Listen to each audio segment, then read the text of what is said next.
Alrighty, we have another Grand Prix Rivals race, and I'm going to be utilizing the McLaren Honda again at the Daytona International Speedway, the Tri-Oval Circuit.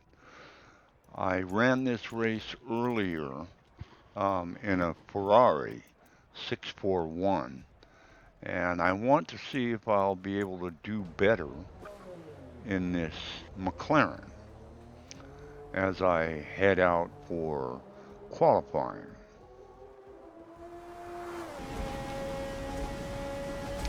And here we are beginning the first qualifying lap, getting up to speed, 230, getting through the corners at 231 miles an hour. That's not too bad. Down this back straightaway is where you gain your most speed, and I get up to about 235. Just touching on 236. So this car is actually just a little bit faster than that Ferrari was. And I end up having the pole position. This is the third qualifying lap, so I do end up qualifying on the pole. Now the question is, am I going to be able to hold on to that? And I do end up being second at the conclusion of the qualifying. And there's a Ferrari 641 is in front of me, as you can see there. And then there I am in that McLaren MP4, another Ferrari, another Ferrari, another Ferrari, another McLaren, a Ferrari 641 again, and a duplicate 641, and another 641. Oh, and still yet another 641. Ferrari's selling a lot of these cars. So we have a fairly decent sized field, 16, not a full field. A full field is 24 people, but 16 is a decent field.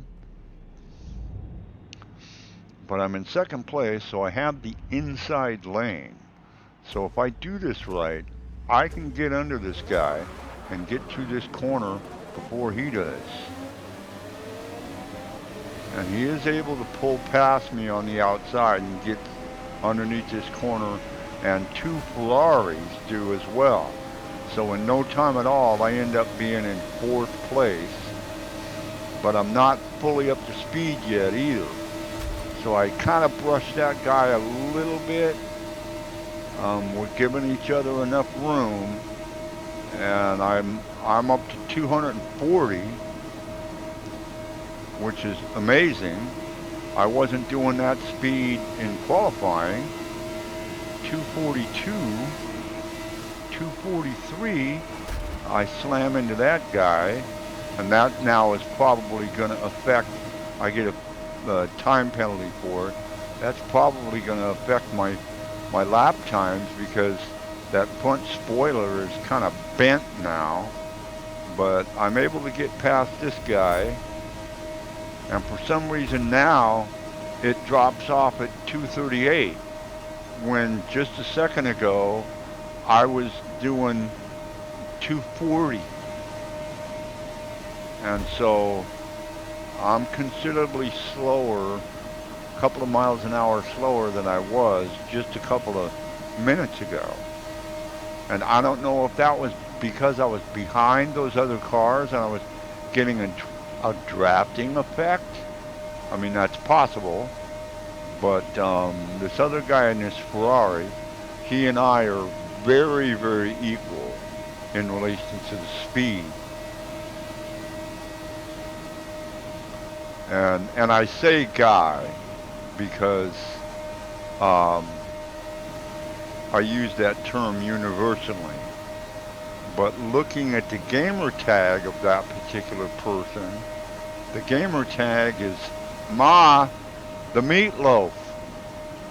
So my guess is that that's a woman because she forgot the meatloaf in the oven because she was busy racing. And the kids are going, Ma, the meatloaf.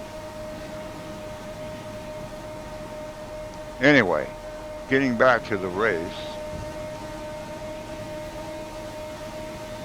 So, as I mentioned in the previous race where I was using the Ferrari, um, this is a pretty long race.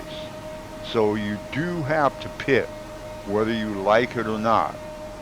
But I've chosen the hard compound because you get more laps. And I'm keeping a close eye on that car in my rearview mirror. And she's able to get past me there, but I'm on the bottom. So I get to this corner under her. And this is, I believe, going to be a ghost car because that's lap traffic. So that's a ghost car. But we're very, very equal as far as speed goes. But with these cars, you can get behind the person that's in front of you. You can get behind them and get a draft. And you can do that off to the side a little bit as well. And that's what she's doing. And I believe, I can't say for certain, but I believe that in time, this car is going to get past me.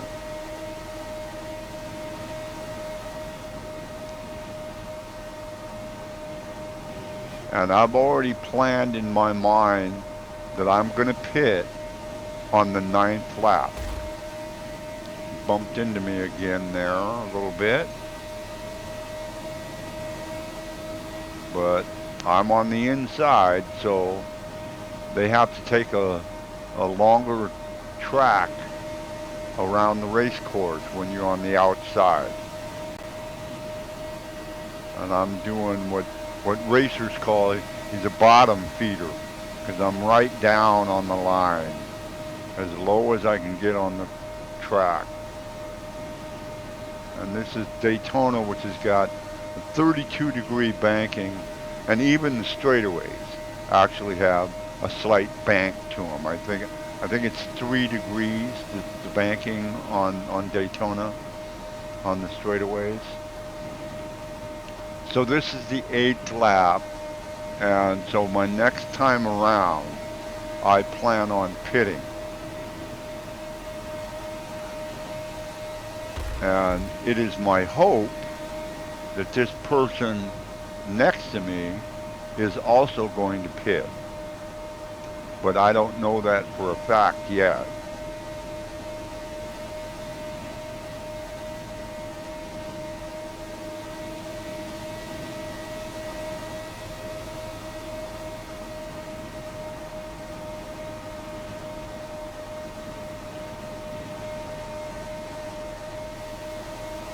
So I drop off into the pits on the 9th lap and get the hard tire compound and no fuel.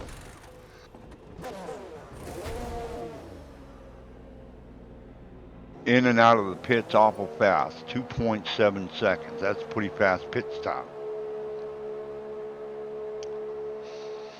But I come out of the pits in 5th place.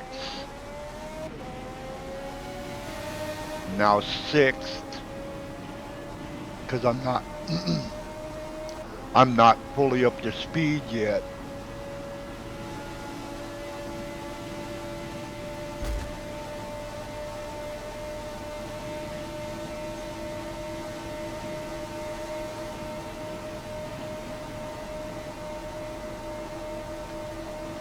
I wasn't up to full speed yet, so that car was able to get past me. But I'm catching it, and I'm going to get past this car, I actually have to go down below the double yellow line. No penalty right there on that part of the track if you go down there. In other parts of the track, that is a penalty if you cross over, even like right there, if you cross over the double yellow line there.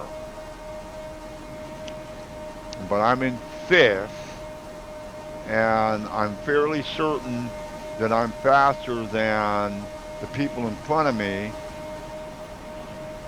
because as I keep an eye on the timing clock, I see that I'm closing the gap on these people. And there was a couple of people in the pits, so I went up to third, and the next person in front of me, he's 25 seconds in front of me, and the leader is 27 seconds in front of me. So I've got my work cut out for me to even get close to those people. I think that I'm putting down a little bit better lap times than they are, so I could possibly close that gap. Now that guy, the guy in second, he just pitted, so I'm now in second place. And I'm keeping an eye on the time clock to see if I'm going to be able to close the gap between me and the leader in the next 10 laps, because this race has got 10 laps left.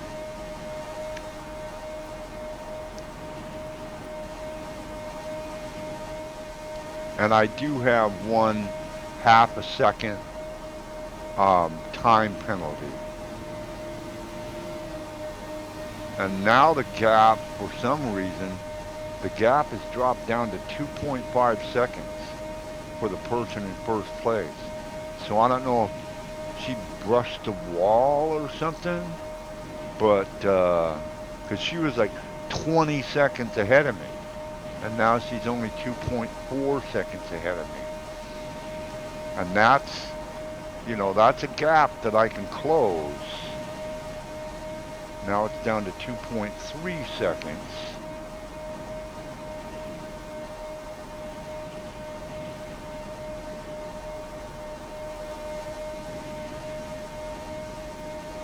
Back up to 2.4, so we're very, very equal in relation to the lap times that we're doing. And, I'm not lifting off the throttle at all. So this car is going, on this track, this car is going as fast as it can go.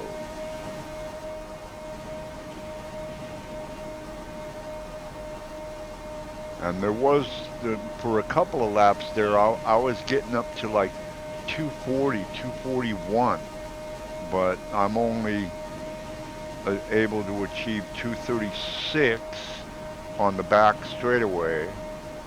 And, you might think that, well, 236, 240, that's not that much of a difference. But it is in relation to closing the gap on somebody that's in front of you. If you're able to go, even just a couple of miles an hour faster, you will close that gap, given enough laps. And we're already on the 17th lap.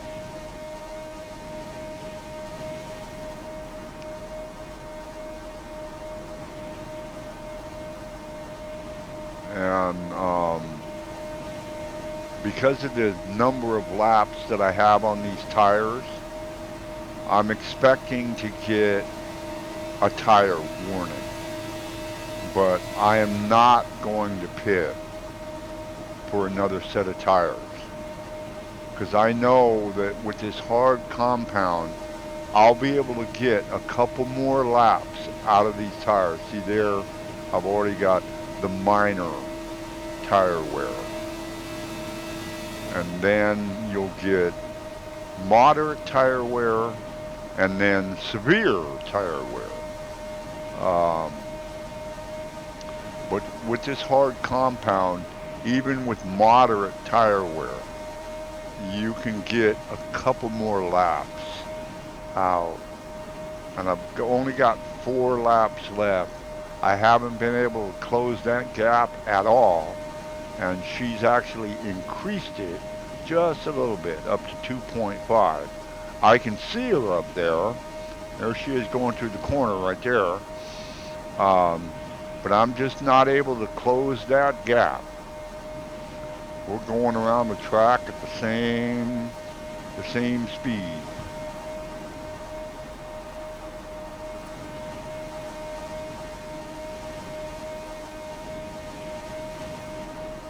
Yeah, see now I've got moderate tire wear. Got 3 laps left, but I am not going to pit. Because if I do, I'll end up being like 10th or something like that. So I'm going to stick it out and hope for the best with the tires that I have so that I will at least be able to make it onto the podium. Short of any major mistake on my part. And again, I'm not, just because I have moderate tire wear, I am not going to be slowing down and going slower. I've still got it absolute pedal to the metal. And I'm getting decent segment scores, which are like little, oh, now I've got severe tire wear. And even a warning, pit now, pit now. I'm like, no, I'm going to make it around here. I'm sure that my crew chief is down there pulling his hair out, but that's okay. He'll get over it.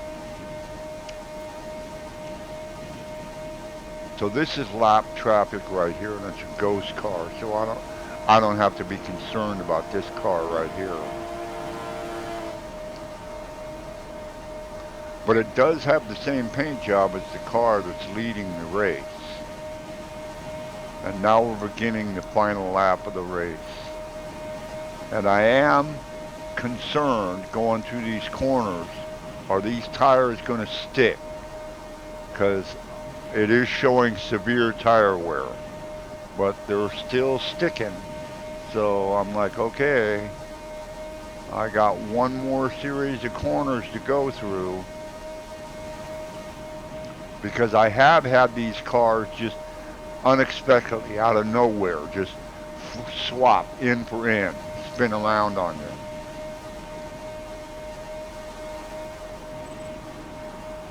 All right, so there's my race at Daytona in a McLaren Honda MP4.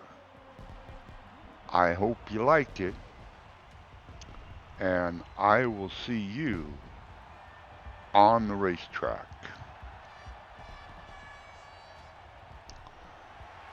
Ma, the meatloaf.